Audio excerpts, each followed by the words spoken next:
Welcome back, everybody, to the Mystical Rebel channel. We are back, so I guess it's a welcome back for myself as well. We are back. We're back. I got a new PC. For those of you who may not know, my old PC, which was a mini PC, don't get mini PCs if you're trying to make content or do anything important. Um, it just took a giant shit on me about a month ago, right? I put her to sleep Saturday night. Everything was great, working on some courses. Wake up Sunday morning, try to wake her up, and she doesn't want to wake up. Not only does she not want to wake up, she doesn't want to turn on, right? It was like I turned it off. So when I went to go press the power button, wouldn't turn on. The manufacturer was unresponsive. I mean, they're a Chinese company, so what do you expect there? And I took it to uh, one of those you break it, I fix it type places, where they fix laptops, cell phones, gaming systems, blah, blah, blah.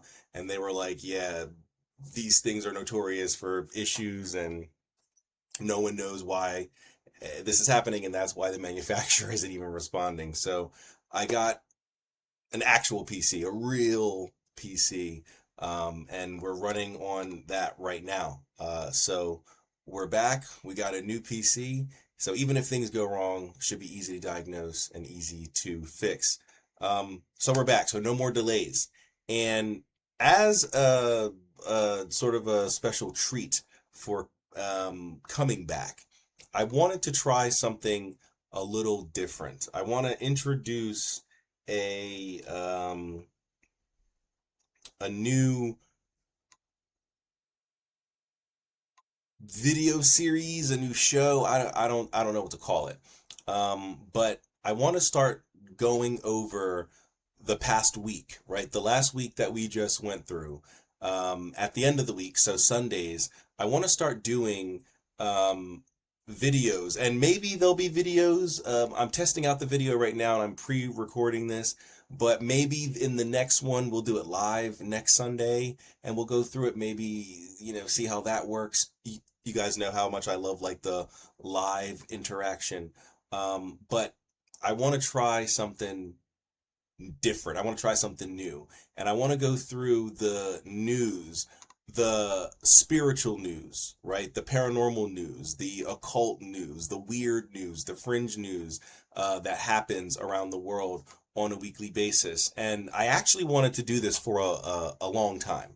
I wanted to do this for over a year. It's probably going on 2 years now that I wanted to do something like this. But the problem was whenever I would come across websites or news organizations that have like a weird news or fringe news or spooky, creepy news type of a section, they weren't updated on a regular basis, right? So, for example, I might go on there today and there might be a couple of articles from a week or two ago, but then when I go back before that, the last article was from May of 2025. And so there's like a giant of several months, giant gap. And that's on numerous, I mean, I'm talking about The Guardian, Huffington Post, even here, the Daily Mail, the site that we have up right now. When I would go to their own sections for these things, they weren't regularly updated. And so I figured I could never do this, right? Because I don't want to go over the regular news. A million channels do that. And I can't really spin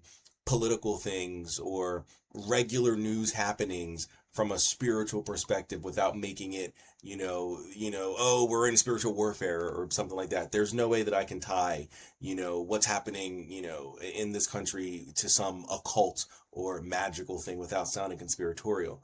And so I figured I could just never do this. Uh, but I recently came across a website that seems to um, aggregate these weird fringe alternative spiritual, alternative scientific, alternative psychological news articles on a pretty much a daily basis. There have been times where they've missed a day, or maybe two, but that's really it. I've not come across where they've missed a whole week or anything like that. And so I think I'm going to try this. I think I'm going to, wait till the end of the week And what we're going to do is we're going to go through some of the articles that I found each day on this website. And we're going to go through them through the week and just me give my commentary. We're going to react essentially to the strange alternative weird news. And before we get started, I do want to be clear that that is what we're going to focus on, right? We're going to stick to things that are in the realm of the occult, the esoteric, the mystical, right? I don't want to go too far into aliens and AI and all that. That's not what we talk about here on this channel. So we're not going to look at any articles that talk about scientists have found a new planet 80 million light years away or something like that. That's cool and all, but we're not going to talk about that here. Now, if there's an article that says that scientists has found this planet 80 million light years away, and there's a woman who claims to be able to channel the beings from this, but then we will, then that falls into the realm of what we talk about here on this channel. So I do want to just be clear that even though you may see some things over here on the side, like over here on the side over here, and on these other articles that we look at, you might see some things that might sound cool. We're not going to be going into those things, right? We're going to stick with the stuff that is esoteric, occult, mystical, or adjacent, right? Not everything is going to be snugly fit into those categories, but I try to keep it as close as possible while also trying to make it as interesting and as fun as possible. So we're back. Thank you guys for your patience, and let's go ahead and dive right in. So we're going to go with the last week or so here starting.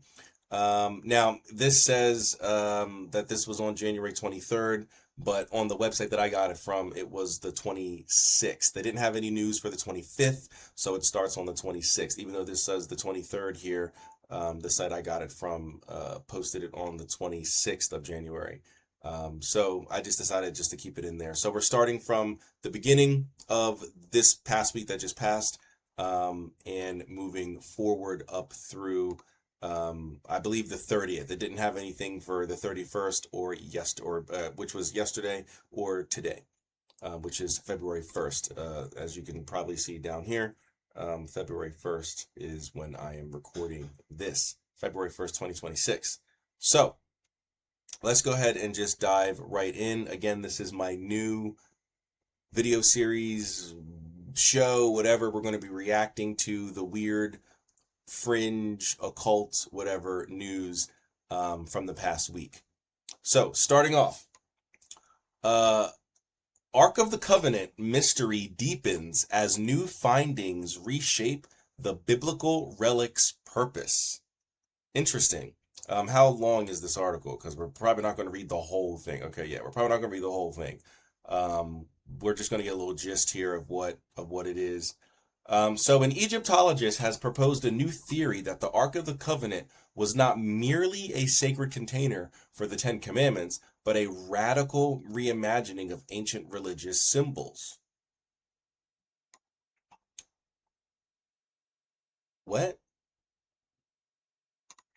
But what would, I mean, they can't just put that on like a tablet or something like that. Why would they have to make it into a box?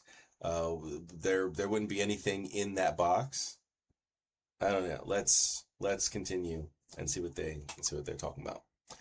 David Falk, who holds a PhD in Egyptology from the University of Liverpool, argued the Ark was modeled on Egyptian ritual furniture, specifically shrines designed to hold a statue or an idol. Interesting. I'm not a Jewish, religious scholar, and my Egyptian religious knowledge is limited strictly to Hermeticism. So I'm not going to pretend to be a scholar on Egyptian religion and ritualism and all that, but I am not familiar with any sort of um, stolen Egyptian anything within the Hebrew religion, in Judaism.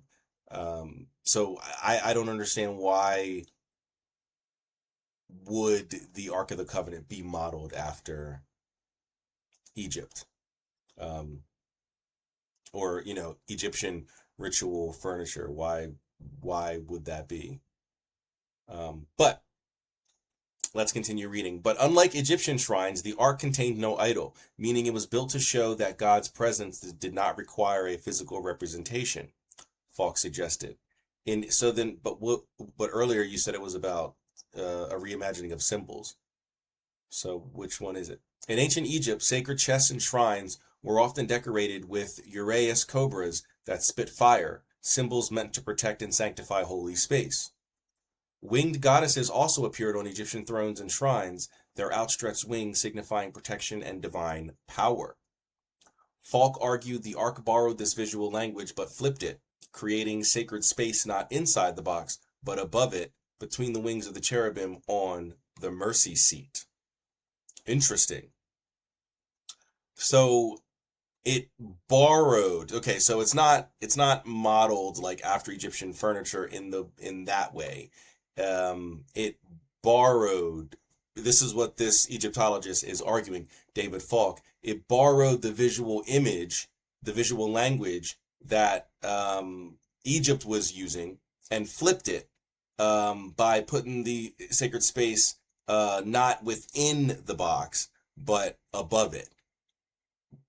But still, my question would remain: why make it a box? Um, I don't know. Anyway, if Falk is correct, the ark's design reveals a deliberate theological innovation, a sacred object built to reject the religious norms of the time while still using their symbols to mark it as holy.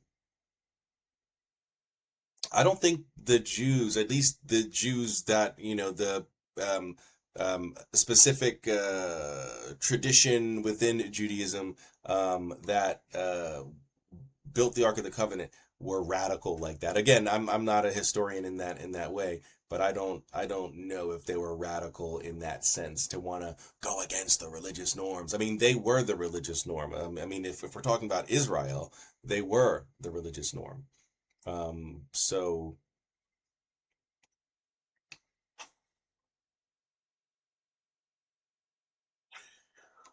the theory implies that the Israelites did not just abandon Egyptian religion, but they intentionally weaponized its symbols against it through the Ark. Okay.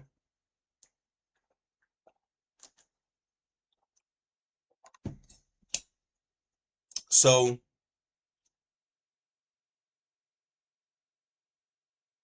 why though? This would have been in Israel, right? Not in Egypt. Were there a plethora of Egyptians living in Israel for them to do this, to make a to design a whole thing within their religion as a put down and as a mockery of another religion, of another nation? Um, well, I mean, I know that Egypt, would have had Jewish slaves, and so maybe it was a get back sort of a thing. That's a strong possibility. Um,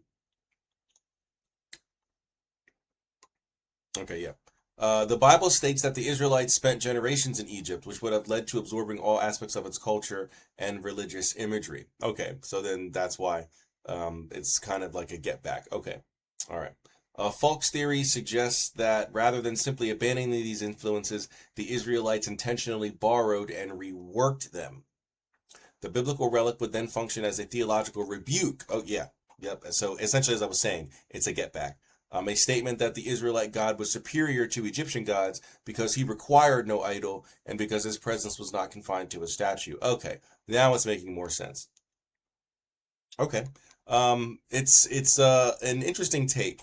Um, I'm not a scholar on, either of these topics, so I don't really have a dog in this race. I am going to say it's probably not a get back. Um, I can see why he would think that, but I would like to see the Judaic reasoning for the Ark of the Covenant. What do the Jews say, right? That's always what's left out from people.